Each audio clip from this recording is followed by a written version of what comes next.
celebrating 35 years of legendary music and revolutionary shows by the one and only Pearl Jam with author Selena Fragassi next on Booked on Rock. Welcome back to Booked on Rock, the podcast for those about to read and rock. I'm Eric Senich. Selena Fragassi is back on the podcast. This is her second appearance. Last time was for her excellent book on Alanis Morissette. Today, she is here to talk about her brand new book, Pearl Jam Live, 35 Years of Legendary Music and Revolutionary Shows. Welcome back, Selena. Good to see you again. Thank you. Thanks for having me again. Much talked about and written about Pearl Jam studio work, but it's great to see a book paying tribute to this band's history as a live band. It does get into the studio work as well in this book, but it's just great because this is one of the greatest live bands of all time.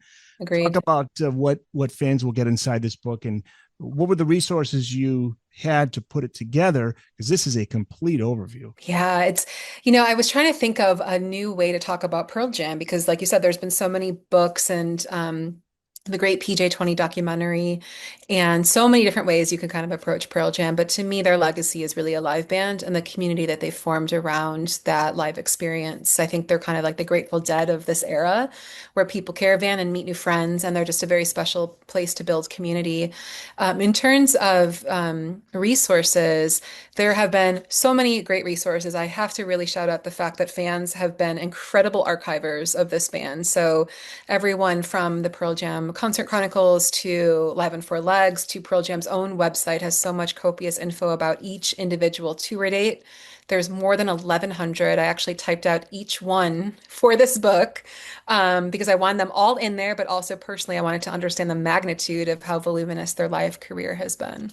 Take us back to October 22nd, 1990. This is the very first show by Pearl Jam. They weren't called Pearl Jam yet. They're called Mookie Blaylock. This is an infamous hole-in-the-wall club in Seattle called the Off-Ramp Cafe. Tell us about this show, because this is not long after Mother Love Bone had suddenly ended. Yeah, just a few months prior in March 1990, Andy Wood sadly passed away. Stone and Jeff were left to kind of consider their future for a time they didn't really want to pursue music in a very an official capacity until they met Eddie Vedder. And really, it was a demo tape that got into the hands of Eddie Vedder. The Stone's instrumentals were on it. Eddie created music and lyrics. He wrote his own version of really the Who's Tommy, his own rock opera. It was crazy, for lack of a better word, but it really struck a chord and had an impact on this band. And so the craziest thing is that Eddie Vedder came to Seattle permanently October 8th. 14 days later, they had their first show and a lot of material written, which just seems impossible to me to have material and chemistry and be ready to have a show. And the amount of pressure on everyone, particularly Eddie Vedder, at this very first date, knowing the Seattle community was there to see kind of like, who's this guy taking the place of Andy Wood? It was, to quote Chris Cornell, one of the best debuts he's ever seen. And in that room that night, Pearl Jam was made. Yeah, he came from San Diego. He sure did. Yeah, the Mother Love Bone photographer was talking about people weren't welcoming. Yeah, they weren't welcoming Eddie Vedder with open arms. They did not want to accept him, but he won people over pretty quickly.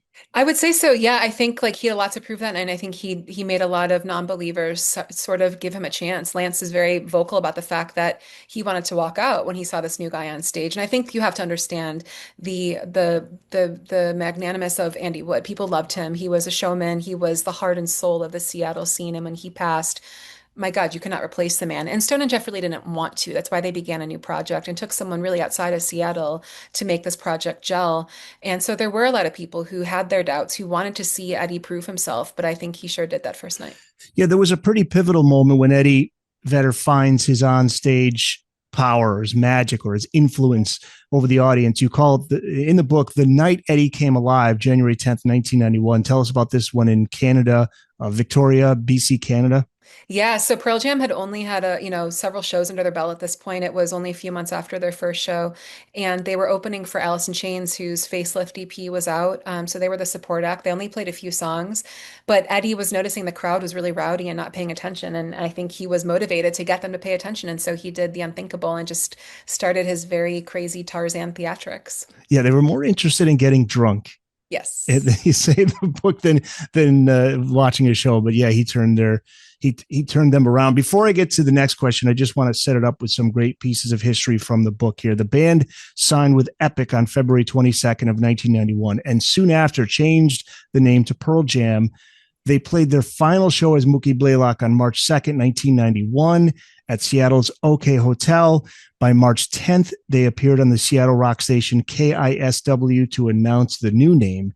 And by May 17th, once again at the off-ramp, they officially performed as Pearl Jam. They recorded the now classic album 10 and hit the road in July of 91 ahead of its late August release. And there's a show on July 21st at First Ave in Minneapolis, I believe, where you say it was, quote, the birth as we know it of Pearl Jam, the venerable tour gods who have gone on to transfix crowds, sell out shows, and become the leaders of a masterclass in how to perform live.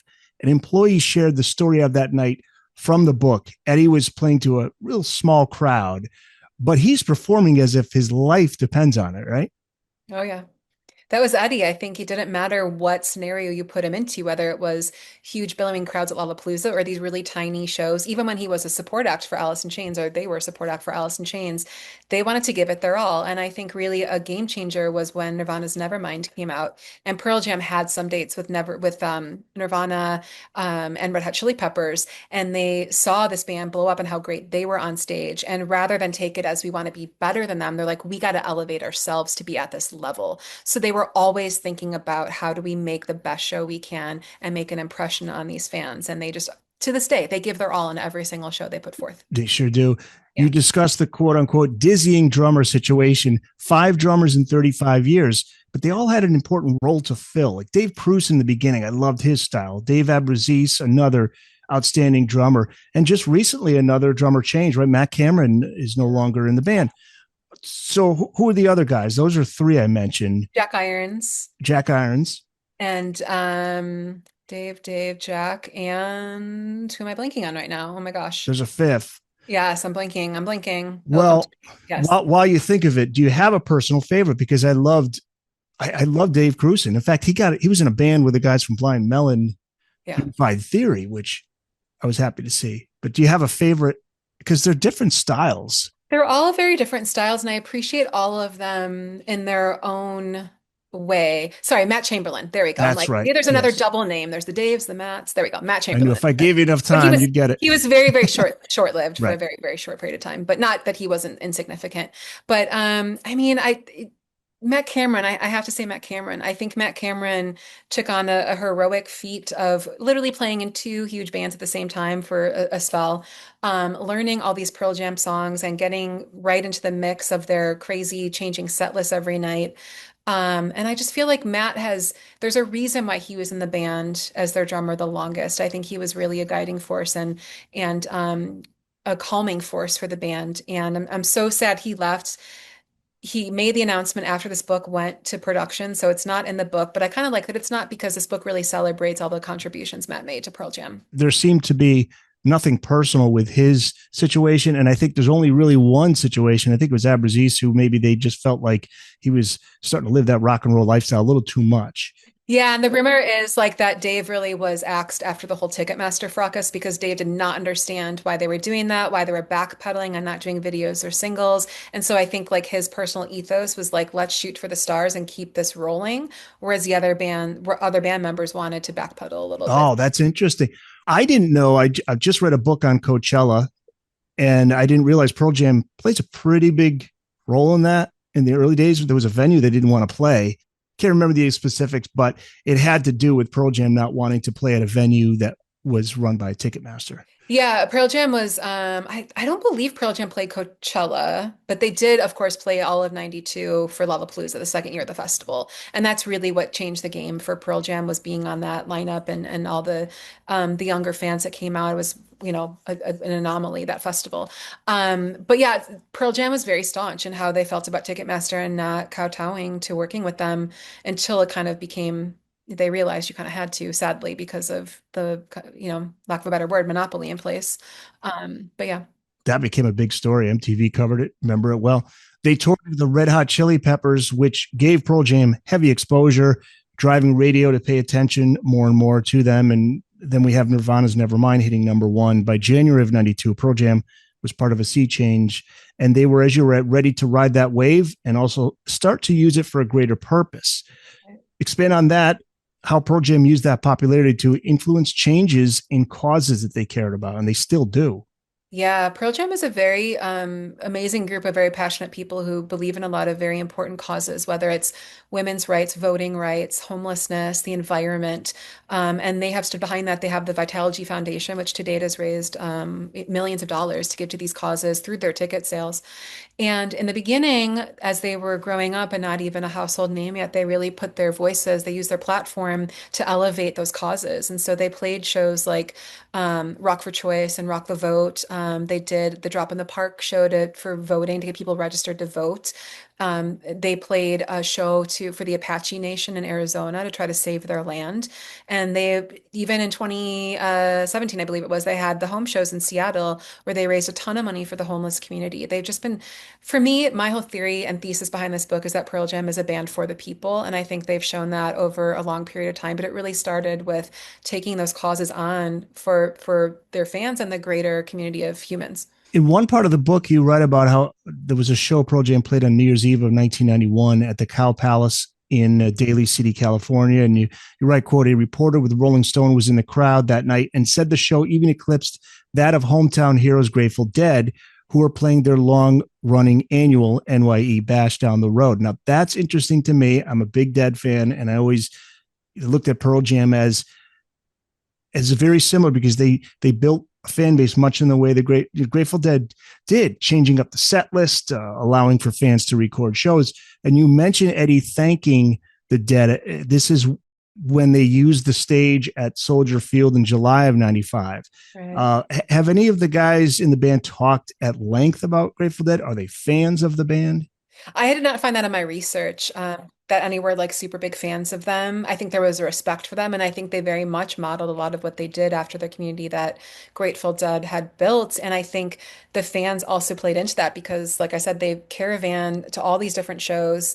There's an international presence. They've made their own community of friends as well through being together at these shows. So that communal aspect is very much taking off from Grateful Dead. Yeah, because their shows, their audiences got bigger and bigger at a point when radio was not playing as much of their singles, when they were taking a little more risks with the music and they weren't as mainstream. And yet here they were, the audiences got bigger and bigger. They're playing Madison Square Garden like 2 nights, 3 nights. It's just cool. I love it. Eddie Vedder's risk taking on stage, those were becoming a concern for his bandmates, the roadies, and the venues. For insurance reasons, there were some moments where people were worried he'd fall to his death, especially in the early days. There were like put up and tear down fast stage sets, right?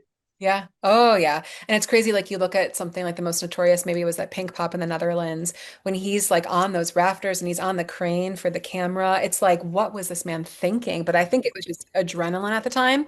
But I can't imagine all the people, his bandmates being like, please don't die right now. And Lollapalooza, when they had like tear up, tear down structures in some of these parks. And it was a huge concern of how they knew he was going to do this. But hopefully, fingers crossed, he survives.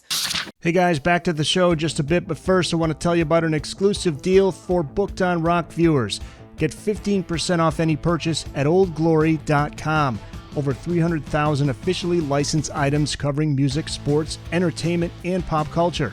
Merchandise featuring legendary music artists like Bob Marley, The Beatles, Grateful Dead, Pink Floyd, Led Zeppelin, and many more. Go to oldglory.com and make sure to use the promo code BookedOnRock.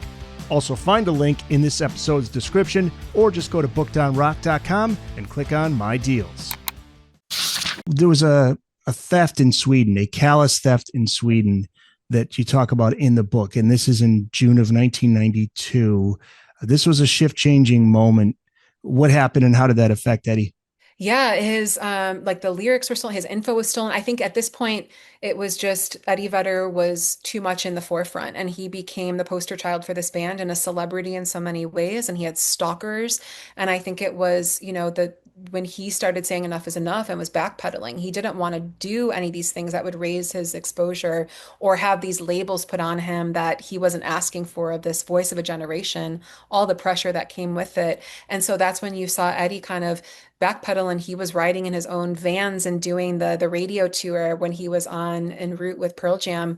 He wanted to get back to the sort of punk roots that he grew up in. He didn't, he, it was a real about face to the celebrity paparazzi nature of what happened. That's around the time you wore a mask as well. It was Yeah, no, a it? helmet. He had an army helmet for a long time. Yeah. Yeah, he wore an army helmet, and I think that was literally like maybe a tongue-in-cheek joke, but who knows? Like, I mean, I think honestly, he was very concerned about his life. The things could happen. I mean, he had stalkers, so. Pearl Jam Live, 35 years of legendary music and revolutionary shows. Let's get into the Ticketmaster story a little bit more. This was brewing for a few years, dating back to 92, but it was during the Vitology tour around March of 94 when it reached a head. What was their issue, and how did that all play out ultimately? Yeah, there were things that were happening where they were trying to do like free shows, like Drop in the Park, where it was really just a platform to get people to register to vote. And it was a complimentary, ticket, a comp ticket, and Ticketmaster was adding fees onto this for a free show, and that really pissed off Pearl Jam because they didn't want there to be, these tacked on things and corporate natures. Ticketmaster was printing like AT&T and stuff on the tickets. That's very antithetical to who Pearl Jam is.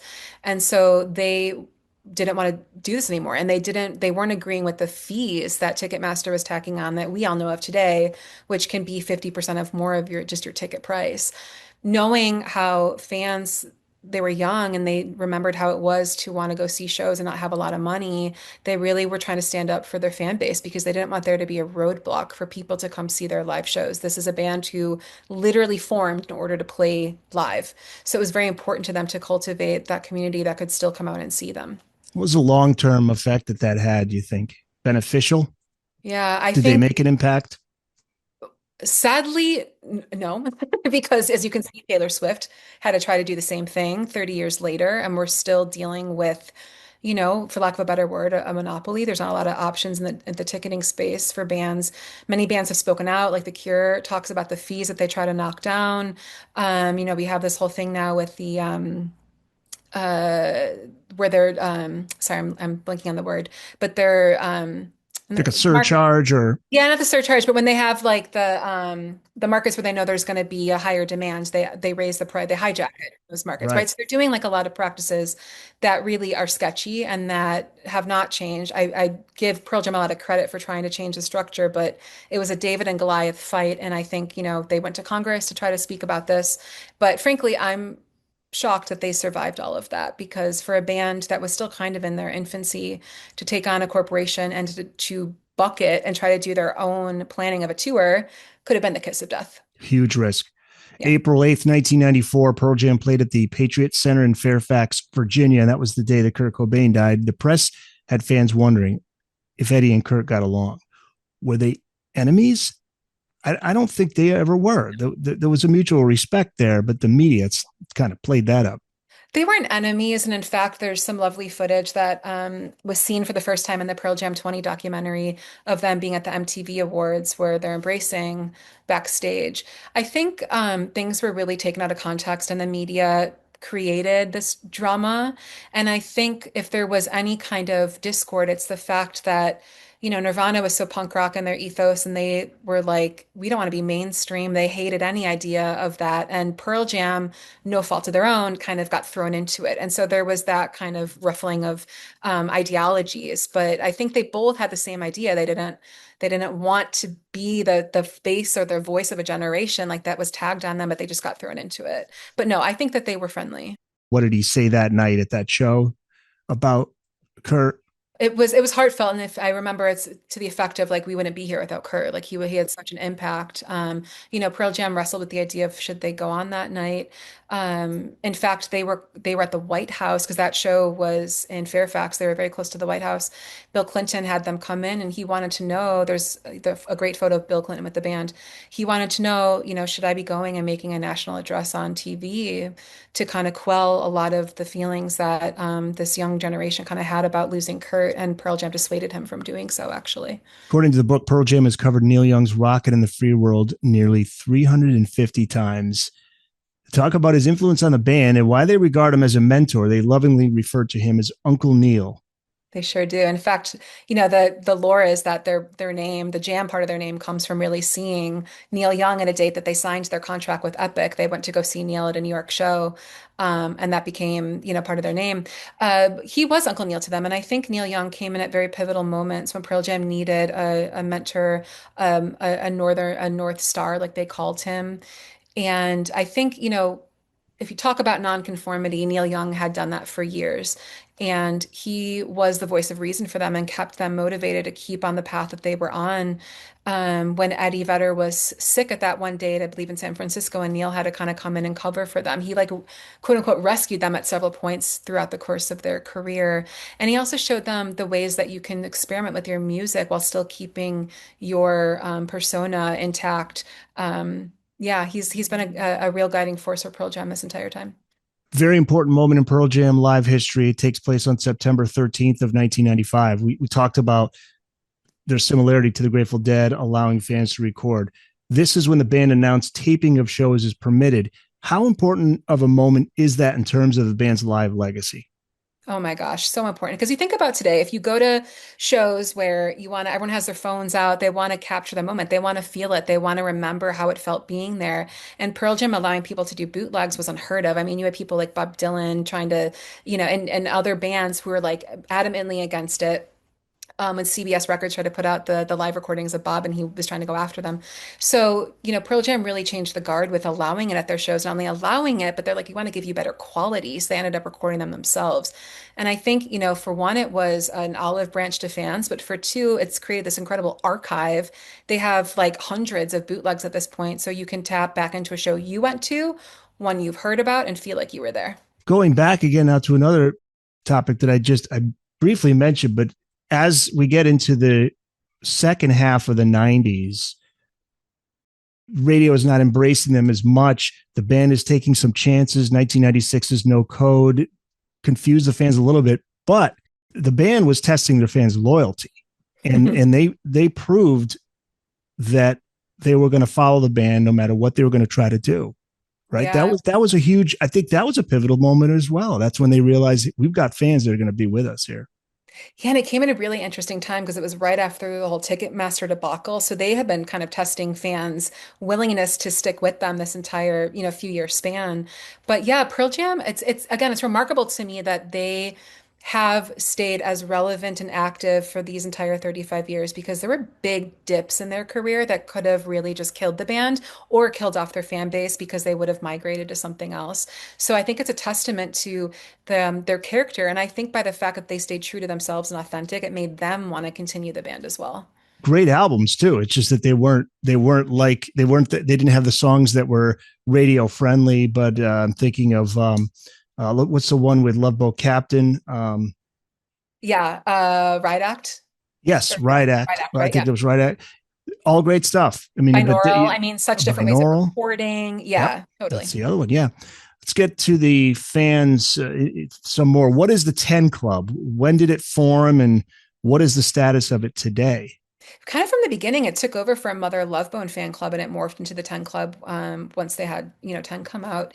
And right away, they were issuing really special collectible items, whether it was an unreleased single for Christmas or it was, anything that they would send fans that they could collect. And they were adding to this idea of having like these physical products in an era where we don't have those anymore. And Pearl Jam stopped the physical releases at one point, but they still deliver. That club is very active today when fan clubs aren't really around anymore. I think Metallica has one, but it's not a model that truly exists in large part because, social media has taken over that community aspect in many ways. But Ticketmaster was the front lines for fans. It was where you could and still can get first access to tickets. It's where you get updates from the band that they're not sharing elsewhere. It's a real exclusive community and there's a specialness to it. And I think by them establishing that and carrying it on for 35 years, it's really edified that fan base. Some epic shows in the 2000s, and there's one noted in the book, July 11th, 2003 in Boston.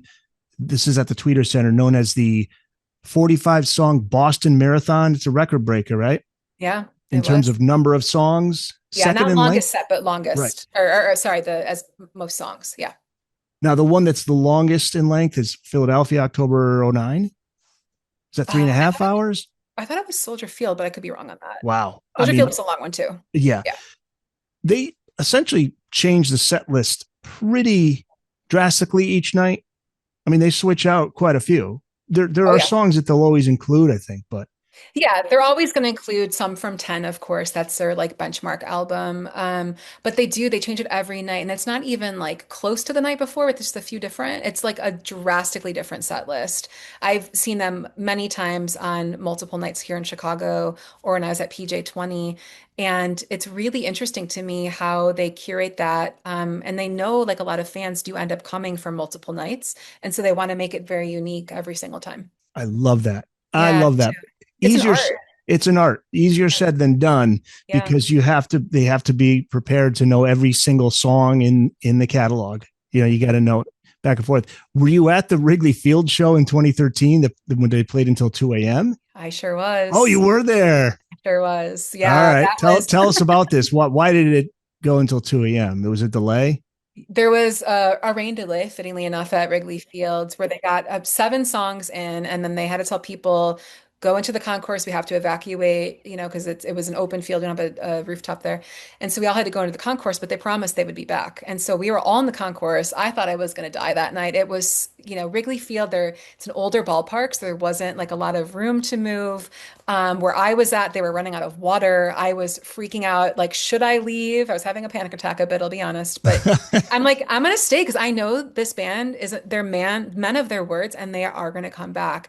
And sure enough, they did. I actually chatted with the team at Wrigley Field this year because they celebrated 20 years of concerts, and we talked a bit about how the band was able to do that because Wrigley is in a neighborhood. There's a very, very strict curfew, but they were able to get the city to waive that without having any penalties, and it was one of the most mythological shows I've ever seen there. Do you remember how much of the audience stuck around? A huge part of it, yeah. I would say like 90% was still there. The loyal Pearl Jam fans. Oh yeah. And we'll finish with this. So many great Pearl Jam moments from those who saw Pearl Jam live in the book, which is really cool. Let's finish with your personal Pearl Jam moment. Maybe you just told me what it is, the Wrigley show in 2013, but is there a show that stands out for you as the best? Yeah, it's actually not the Wrigley show as much as that was incredible. It was PJ20, the 20th anniversary weekend in Alpine Valley. And the reason behind that is because I talk a bit about this in the book, but I, as a teen growing up listening to alt rock radio, I gleaned a Pearl Jam pretty early, and I loved the first three albums, 10 verses and Vitalogy. But I dropped off a bit with No Code and Thereafter because I think at that time my ear wasn't mature enough to understand. Yeah, same thing. You Yeah. know what I mean? It was like they had such a formula for these great rock bangers, and I just wasn't getting it, and so they kind of dropped off for me until I got this assignment to cover PJ20, and it brought me right back in. It was one of the most emotional communal shows I've ever been to in my life, seeing people from all over the world congregate, having Chris Cornell come out doing Mother Love Bone, Temple of the Dog. That show to this day sits in my top five list for sure. There you go. Yeah, Yield is another great album. yeah, I love Yield. yeah. Yeah. Pearl Jam Live, 35 years of legendary music and revolutionary shows. Out now. Find it wherever books are sold. Look for it at your nearest independent bookstore. You can find your nearest independent bookstore at bookedonrock.com. And Selena, where can people find you online?